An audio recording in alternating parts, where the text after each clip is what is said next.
দেখবে প্রত্যেকটা বছর কিছু না কিছু একটা করে প্রশ্ন আসে, সেটা ফিল ইন দ্য ব্ল্যাঙ্কস বলছে যে এগুলো কিন্তু ভীষণভাবে ইম্পর্টেন্ট। চলো আমরা নেক্সট স্লাইডটাতে যাই। Hello everyone, welcome back to my channel UGC net cracker and economics. আমি শ্রীপর্ণা চলে এসেছি নতুন একটা সেশন নিয়ে আজকে তোমাদের সাথে ডিসকাস করতে। আমি ভালো আছি, আশা করি তোমরা সকলে ভীষণ ভালো আছো। আশা করি আরও একটা জিনিস, যে এই চ্যানেলে থাকা সমস্ত রকম ছোট ছোট ভিডিওসগুলো তোমাদের ভীষণ ভালো লাগছে। আর একটাই কথা বলবো, যদি এই ভিডিওসগুলো ভালো লেগে থাকে তাহলে অবশ্য করে লাইক করতে ভুলো না, প্রয়োজনীয় মানুষদের সাথে, বন্ধু বান্ধবদের সাথে শেয়ার করতে ভুলো না। আর তোমাদের কি কোয়েরিজ আছে সেগুলো কিন্তু আমাকে কমেন্ট সেকশনে লিখে জানাতে ভুলো না। তোমরা যদি আমাকে কমেন্ট সেকশনে তোমাদের কোয়েরিজগুলো লিখে না জানাও, তাহলে আমিও কিন্তু তোমাদের প্রবলেমের জায়গাগুলো বুঝতে পারবো না। এবং আমার মনে হয় এই ধরনের ওয়েতে পড়াশুনো করার জন্য এই ইন্টারঅ্যাক্টিভ যে জায়গাটা, মানে কমেন্ট সেকশনটা মোস্ট ইম্পর্টেন্ট। আশা করি তোমরা কমেন্ট সেকশনে তোমাদের রিপ্লাই, তোমাদের যা প্রবলেম আছে সেগুলো জানাবে। তোমরা আমার কাছ থেকে কী কী জানতে চাও সেগুলোও জানাবে। আশা করি আমি সেগুলোতে তোমাদেরকে হেল্প করতে পারবো এবং তোমাদের সমস্ত রকম প্রবলেমের সলিউশন দিতে পারবো। কোয়েরিজগুলোর খুব সুন্দর সুন্দর সলিউশনও দিতে পারবো। আজকে আর কথা বাড়াবো না, আজকের সেশনটা ভীষণ ছোট্ট একটা সেশন এবং ভীষণ ইনফরমেটিভ। কারণ তোমরা সকলেই জানো ইউজিসি নেটের যে এক্সামটা হয় সেখানে পেপার 1 অত্যন্ত গুরুত্বপূর্ণ। এবং আজকে আমি ডিসকাস করছি যে টপিকগুলোকে, ছোটো ছোটো কতগুলো ইম্পর্টেন্ট টপিক নিয়ে, সেগুলো হচ্ছে রিলেটেড হচ্ছে ইউনিট 4-এর কমিউনিকেশন। এবং তোমরা জানো কমিউনিকেশন কতটা ইম্পর্টেন্ট একটা রোল প্লে করে ইউজিসি নেটের এক্সামিনেশনে। যারা ইউজিসি নেটের এডুকেশন, যাদের পেপার 2 আর কি, তাদের জন্য তো তোমরা জানোই যে কমিউনিকেশন কতটা ইম্পর্টেন্ট একটা রোল প্লে করে। এবং এছাড়াও যারা অন্যান্য সাবজেক্ট থেকে আছো, তাদের জন্যও পেপার 1-এ কমিউনিকেশন অত্যন্ত গুরুত্বপূর্ণ একটা চ্যাপ্টার। কমিউনিকেশনের উপরে অনেক ভিডিওস আমার এই চ্যানেলে রয়েছে, তোমরা সেগুলো থেকে একটু যদি দেখো তাহলে আশা করি তোমাদের হেল্প হবে। এবং সেখানেও তোমাদের যদি কোনো টপিক সম্পর্কে জানার থাকে তাহলে সেটাও আমাকে তোমরা জানাতে পারো। আমি নিশ্চয়ই সেগুলোকে সলভ করে দেওয়ার চেষ্টা করব। তবে আজকে যেই বিষয়গুলো নিয়ে আমি কথা বলবো সেগুলো কমিউনিকেশনের সাথে রিলেটেড কতগুলি ইম্পর্টেন্ট টার্মস। এবং ইউজিসি নেটের এক্সামটা মূলত এমসিকিউ তো হয়, এমসিকিউ ভিত্তিক হয়। তো সেক্ষেত্রে পুরো চ্যাপ্টারটা সবার প্রথম কিন্তু ভীষণ থরলি পড়া উচিত। এবং এটাই কিন্তু একমাত্র এমসিকিউ এর যত এক্সাম আছে সেগুলোকে ক্র্যাক করার যদি একটা ইম্পর্টেন্ট টিপস বলো তাহলে সেটাই, যে পুরো বইটা থরলি পড়া, পুরো চ্যাপ্টারটা থরলি পড়া, তাহলেই তুমি এমসিকিউসগুলো কিন্তু করতে পারবে এবং অবশ্যভাবে ইউজিসি নেটের মতন এরকম একটা সর্বভারতীয় এক্সামকেও ক্র্যাক করতে পারবে।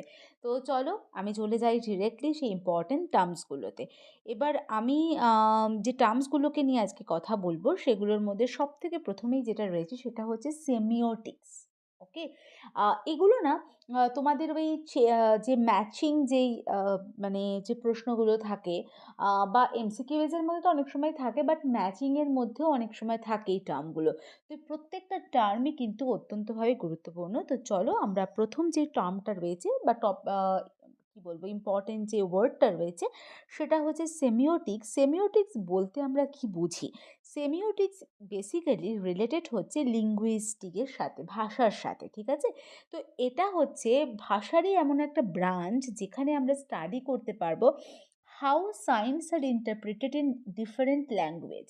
তুমি তুমি যখন ডিফারেন্ট, তোমার ল্যাঙ্গুয়েজটা যখন চেঞ্জ হয় তখন বিভিন্ন ধরনের সাইনগুলোরও কিন্তু যে মানে, তার যে ইন্টারপ্রিটেশন সেটাও কিন্তু চেঞ্জ হতে হতে থাকে, ঠিক আছে?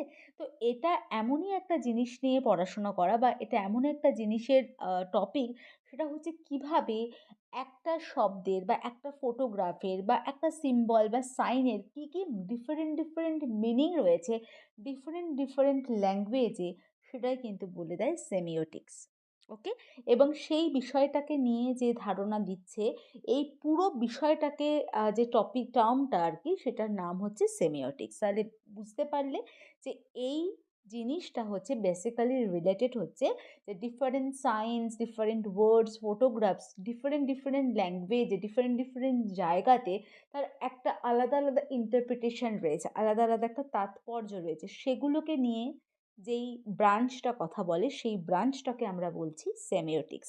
নেক্সট যে টার্মটা সেটা হচ্ছে কিনেসিক্স, এবং এটা প্রচণ্ড ইম্পর্ট্যান্ট, এবং আমার মনে হয় আমরা প্রত্যেক দিনের জীবনে এটার প্রভাবটা প্রত্যেকটাই বুঝতে পারি, কারণ এটা সোশ্যাল সায়েন্স, বাট এটার প্রভাবটা হয়তো আমরা সবাই ভীষণ ভালো করে বুঝতে পারি। চলো দেখে নিই কিনেসিক্সটা কী। এটা বেসিক্যালি হচ্ছে, it is the study of the way in which certain body movements and gestures serve as a form of non-verbal communication. আমি প্রথমেই বললাম আমরা আজকে যে টার্মগুলো নিয়ে ডিসকাস করছি সেটা হচ্ছে কমিউনিকেশনের কতগুলো ইম্পর্টেন্ট টার্ম। তো কমিউনিকেশনের মধ্যে তোমরা জানো যে নন ভার্বাল কমিউনিকেশনও হয়, ভার্বাল কমিউনিকেশনও হয়। আমি ছোট করে একটু বলে দিচ্ছি, ভার্বাল কমিউনিকেশন মানে যেখানে আমরা কথা বলে বোঝাই আর কি।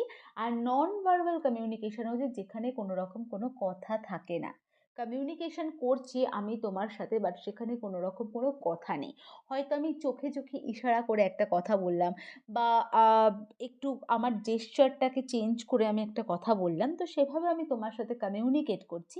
সেখানে কিন্তু কোনো ওয়ার্ড নেই, সেখানে কোনো কথা নেই। তো সেই ধরনের কমিউনিকেশনগুলোকে বলা হয় নন ভার্বাল কমিউনিকেশন, এবং কিনেসিক্স হচ্ছে নন ভার্বাল কমিউনিকেশনেরই একটা ফর্ম।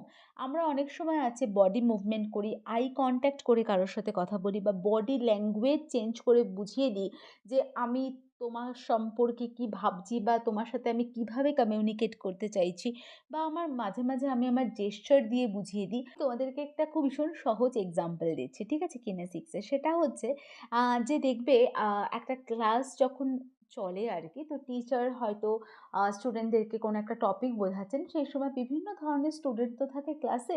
তো কেউ হয়তো অতটা মনোযোগ দিচ্ছে না পড়াটায়, তো সেক্ষেত্রে টিচাররা কিন্তু চোখ গরম করে বা চোখের ইশারা করে বুঝিয়ে দেয় যে তুমি যে অমনোযোগী হয়েছো, তুমি হয়েও না, আমি তোমাকে নোটিস করেছি, এবং আমি হয়তো তোমাকেই এরপরে টার্মটা জিজ্ঞাসা করব। তো সেখানে টিচাররা অনেক সময় আই কনট্যাক্ট করে, এটা করো না, বা এটা ঠিক হচ্ছে না, বা চোখ গরম করে একটা কাউকে একটা কোনো ইশারা করে যে আমি তোমার উপর রেগে যাচ্ছি, সামথিং কিছু আর কি। তো এইগুলোই হচ্ছে কিনেসিক্সের মধ্যে পড়ে, মানে এটার একটা টার্ম হচ্ছে, একটা নাম হচ্ছে কিনেসিক্স, ঠিক আছে। তো আমি বারবার বলছি, এই প্রত্যেকটা টার্ম থেকে কিন্তু দেখবে প্রত্যেকটা বছর কিছু না কিছু একটা করে প্রশ্ন আসে, সেটা ফিল ইন দ্য ব্ল্যাঙ্কস হতে পারে, মানে একটা মানে গ্যাপ দিয়ে দেয় সেখানে কোনটা হতে পারে, অনেক সময় এমসিকিউজ তো আসেই, এছাড়া ম্যাচিং ভীষণভাবে আসে। তার জন্য আমি বলছি যে এগুলো কিন্তু ভীষণভাবে ইম্পর্টেন্ট। চলো আমরা নেক্সট স্লাইডটাতে যাই, এবং সেখানেও আমরা দেখতে পাচ্ছি একটা টপিক রয়েছে যার নামটা হচ্ছে ভীষণই একটা ভালো দেখতে, সেটাকে আমরা বলছি হ্যালো এফেক্ট। ওকে, এই হ্যালো এফেক্টটা হচ্ছে যে it deals with how we assign personality traits just by considering the physical characteristics of a pupil. মানে হচ্ছে যে একজন মানুষের বাইরেটা দেখে আমি বুঝে নিচ্ছি সেই মানুষটার পার্সোনালিটি কীরকম, বা সেই মানুষটা কীরকম। এটাকেই আমরা বলছি হ্যালো এফেক্ট। এবার দেখো তার কিছু অনেক সময় যে আমি কোনো জিনিসকে বাইরে থেকে দেখে ভালো বললাম মানেই সেটা ভালো হলো তা নয়, তাই না? আমরা অনেক সময় তো এটা হয় যে আমরা বাইরে থেকে জিনিসটাকে দেখছি কিন্তু মনে হচ্ছে জিনিসটা ভীষণ ভালো। কিন্তু যখন আমি নিয়ে আসলাম বাড়িতে, বা কোনো মানুষকেই ধরো, তখন আমরা দেখলাম যে না, এই মানুষটা সব দিক থেকে ঠিক না। তো আমরা এই যে জাজ করে ফেলি না আমাদের ফিজিক্যাল ক্যারেক্টারিস্টিক্স গুলো থেকে, সেটা পিপল হতে পারে, কোনো কোনো জিনিস মানে কোনো রকম কোনো মেটেরিয়াল হতে পারে আর কি, কোনো কোম্পানিজ বা কোনো ইন্ডাস্ট্রিজ, এইরকম বিভিন্ন রকম জিনিসই হতে পারে। তার পার্সোনালিটিটাকে আমরা বোঝার চেষ্টা করি ওই ফিজিক্যাল ক্যারেক্টারিস্টিক্সগুলো দেখে। তো সেটাকেই বলা হচ্ছে হ্যালো এফেক্ট। সেটা পিপল হতে পারে, প্রোডাক্টস হতে পারে, কোম্পানিজ বিভিন্ন রকমের, সেটাও হতে পারে।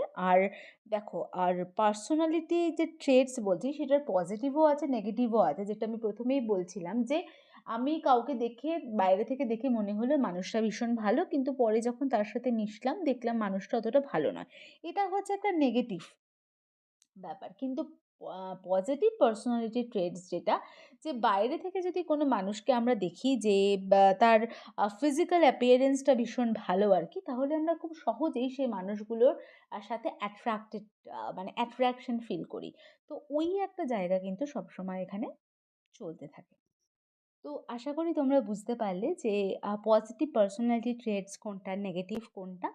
তো মানে খুব ভালোভাবে ড্রেস করে একজন মানুষ, ওয়েল ড্রেসড একজন মানুষ, সে আমরা ধরেই নিই তার ফিজিক্যাল অ্যাপিয়ারেন্সটা দেখে যে সে খুবই ইন্টেলিজেন্ট বা সে খুবই ওয়েল এডুকেটেড, এরকম একটা ব্যাপার। কিন্তু অনেক সময় তো সেটা হয় না।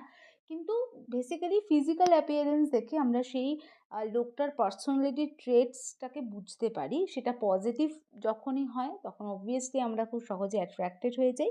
তো এটাই হচ্ছে হ্যালো এফেক্ট। ওকে? ভীষণ ইজি কনসেপ্টগুলো, জাস্ট বুঝতে হবে কোনটা কী। নেক্সট যে টার্মটা রয়েছে সেটা হচ্ছে আমরা এখানে দেখতে পাচ্ছি, সেটা হচ্ছে প্রক্সেমিক্স। প্রক্সেমিক্স হচ্ছে এডওয়ার্ড হলের একটা কনসেপ্ট আর কি। উনি বলেছিলেন যে এটা বেসিক্যালি স্টাডি করে the use of space and how it makes us comfortable. যে এমন একটা স্পেসকে নিয়ে কথা বলে, একটা ডিস্টেন্সকে নিয়ে কথা বলে যেটা তোমাকে কমফর্টেবল ফিল করাতে সাহায্য করে, বা আমা আমি এমন একটা স্পেসের মধ্যে বা এমন একটা ডিস্টেন্সের মধ্যে দুটো মানুষের মধ্যে কমিউনিকেট করার চেষ্টা করব, সেই জিনিসটা যেন আমাদের দুজন নিয়ে, আমরা দুজনেই যেন সেটাতে কমফর্টেবল ফিল করি। এই বিষয়টাকে নিয়ে যে কথা বলছে, এই বিষয়টাকে নিয়ে যে স্টাডিটা হচ্ছে, সেটাকে তারই একটা নাম হচ্ছে প্রক্সেমিক্স। ওকে? প্রক্সেমিক্স মানে হচ্ছে এমন একটা জিনিসকে নিয়ে স্টাডি করছে যেখানে দুটো মানুষ যেই ডিস্টেন্সের মধ্যে থাকছে বা যেই স্পেসটার মধ্যে থাকছে, তারা কমিউনিকেট করার সময় যারা কমফর্টেবল ফিল করে, সেটা বিভিন্ন সময়ে বিভিন্ন ধরনের আমাদের এনভায়রনমেন্ট যেরকম থাকে তার উপরে কিন্তু বেস করে হয়, এবং ওই ডিস্টেন্সটা দুটো মানুষের মধ্যে ডিপেন্ড করে সে তাদের কন্ট্যাক্ট কীরকম হবে, তাদের টাচ বা তাদের জেস্চারটা কীরকম হবে। তো এই সমস্ত জিনিসটাই কিন্তু হেল্প করে আমাদেরকে বুঝতে যে দুটো মানুষের মধ্যে রিলেশনশিপ কতটা রয়েছে। সো প্রক্সেমিক্স অবশ্যভাবে ইম্পর্টেন্ট। এবং লাস্ট আমাদের একটা টপিক রয়েছে, সেটা হচ্ছে ব্রডকাস্টিং অ্যান্ড ন্যারোকাস্টিং। এটা অত্যন্ত সহজ একটা কনসেপ্ট, আশা করি তোমরা প্রত্যেকে জানো। ব্রডকাস্টিং মানেই বুঝতে পারছো যে ব্রড কথাটার মধ্যে দিয়ে হচ্ছে অনেক বড়োভাবে সবার মাঝখানে। তো সেটা হচ্ছে যে ব্রড মানে কি অনেক বড়, সো এখানে কোনো লিমিট নেই। আমরা there is a no limit on the number of receivers in audience, then it is called broadcasting. আমরা যখন রেডিওতে বা এখন ধরো আমরা এফএম শুনি, ওখানে কিন্তু পার্টিকুলারলি কোনো লিমিটেড নাম্বার অফ রিসিভার্স নেই যে এই কজন মানে সাবস্ক্রাইব করেছে বলে এরাই দেখতে পাবে, এরকম বিষয়টা কিন্তু নয়। ওখানে সমস্ত মানুষের জন্যই কিন্তু ওটা ব্রডকাস্ট করা হচ্ছে। তো এই পার্টটাকে বলা হয় বা এই ওয়েটাকে বলা হয় ব্রডকাস্টিং। আর ন্যারো কাস্টিং হচ্ছে, ন্যারো মানে হচ্ছে সরু, মানে খুব অল্প কিছু মানুষের জন্য, খুব অল্প কিছু মানুষের অ্যাক্সেস থাকছে সেখানে। So when the service is streamed for a limited number of persons is as narrowcasting. মানে যেখানে শুধুমাত্র যারা সাবস্ক্রাইব করেছে তারাই ওই চ্যানেলটা দেখতে পাবে বা তারাই ওই কন্টেন্টগুলোকে দেখতে পাবে। তো এই ধরনের যে কাস্টিংগুলো হয় সেগুলোকে বলা হয় ন্যারো কাস্টিং। আর যেগুলো জন্য কোনো রকম সাবস্ক্রিপশনের প্রয়োজন হয় না, সেগুলো হচ্ছে ব্রডকাস্টিং। আশা করি প্রত্যেকে বুঝতে পেরেছো, এবং এটা আজকালকার দিনে সবাই জানি আমরা। ভীষণ ইজি কনসেপ্ট, কারণ এফএম রেডিও তো সবার জন্য, সেটা তো এখন খুব একটা মানুষজন আর শোনে না। কিন্তু সেখানে ধরো বিভিন্ন ধরনের যে আমাদের ওটিটি প্ল্যাটফর্মগুলো রয়েছে, তো সেগুলো থেকে আমরা খুব সহজেই ওই কন্টেন্টগুলো দেখতে পাই। কিন্তু কন্টেন্টগুলো দেখার জন্য সবার আগে যেটা দরকার যে ওই চ্যানেলটাকে সাবস্ক্রাইব করা, এবং তাকে একটা পে করতে হয় সেটার জন্য। তো ওই জন্য ওই ধরনের ওটিটি প্ল্যাটফর্মগুলোকেই আমরা বেসিক্যালি, বা আমরা যখন টিভির জন্য ডিটিএইচ সাবস্ক্রাইব করি, সো এগুলো হচ্ছে ন্যারো কাস্টিং। যে সাবস্ক্রাইব করবে সে দেখতে পাবে, যে সাবস্ক্রাইব করবে না সে দেখতে পাবে না। এটা সবার জন্য ওপেন টু অল নয়। আশা করি তোমরা বুঝতে পারলে, এবং ভীষণই ইম্পর্টেন্ট এবং ভীষণই ছোট্ট একটা সেশন আজকে রইলো তোমাদের জন্য। আশা করি তোমাদের এই সেশনটা খুব ভালো লাগবে, এবং যদি ভালো লেগে থাকে আবারও বলছি, লাইক শেয়ার কমেন্ট করতে ভুলো না। আর প্লিজ চ্যানেলটিকে সাবস্ক্রাইব করে পাশে থেকো যদি ভালো লাগে। আর যদি মনে হয় এই চ্যানেলের ভিডিওগুলো অত্যন্ত গুরুত্বপূর্ণ বা বেশ ভালো লাগছে আমাদের, বেশ ইনফরমেটিভ, তাহলে অবশ্য করেই ওই সাবস্ক্রাইব বাটনের পাশে যে বেল বাটনটা আছে, সেই বেল বাটনটাকে কিন্তু কখনোই প্রেস করতে ভুলো না। তোমরা সকলে ভালো থেকো, সুস্থ থেকো। খুব তাড়াতাড়ি নতুন একটা সেশন নিয়ে আবারও দেখা হচ্ছে। টাটা আজকের জন্য।